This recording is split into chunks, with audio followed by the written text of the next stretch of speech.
像这样的镜头组接也叫转场镜头组，应该如何搭配音效呢？欢迎来到今天的每日一镜，这是整整第500期了。不知不觉呢，2年多来我已经做了500期的每日一镜，也感谢你们陪我一路坚持，一路进步。有你们在呢，我就还有动力一直更新下去。在这里我说一声谢谢。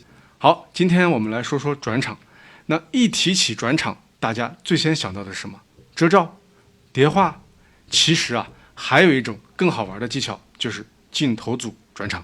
比如我们看这条耐克广告片啊，在这个镜头到后面跑步的这2个场景之间呢，剪辑师插入了4个镜头，分别是系鞋带，然后热身，然后跑步的一个中景，最后呢一个乱甩镜头。4个镜头呢加起来的时长呢，不过也就1秒过一点点，速度呢非常快。那这个地方的4个镜头组呢，我可以把它称之为转场镜头组。那又如何设计音效呢？它的思路就是这样的：上身停止加拟声加务实。好，我们一起来听一下这一段。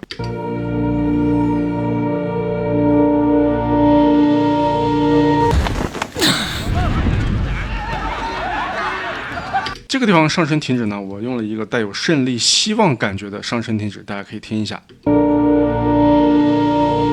那这个音效呢，就是在咱们的3号上身停止，我给大家归类这种4号兴奋高潮类短片，高潮胜利的时刻啊，里面有很多类似于这种比较有正能量的这种上身的音效，都在这里面，大家选一个就可以了啊。这是上身音效。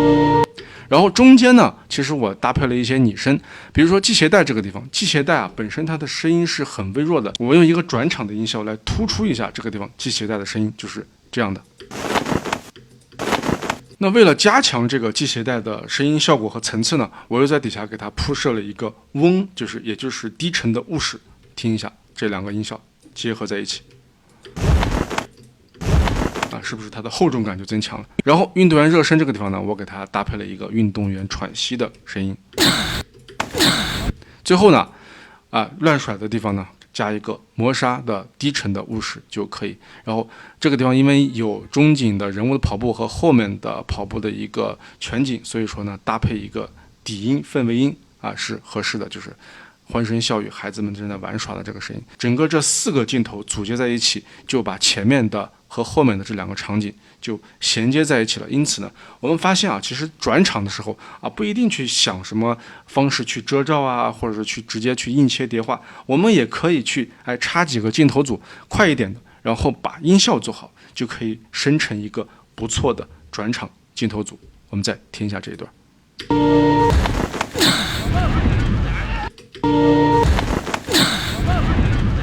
那在我的秋实全能音效课程里面呢，我会针对某一个单独的音效的用法给大家做一个讲解。另外呢，我还会挑一些优秀的短片用短片实战来给大家讲解音效设计的思路。所以这个课程呢还是非常非常的好的大家可以去关注一下我的音效课程。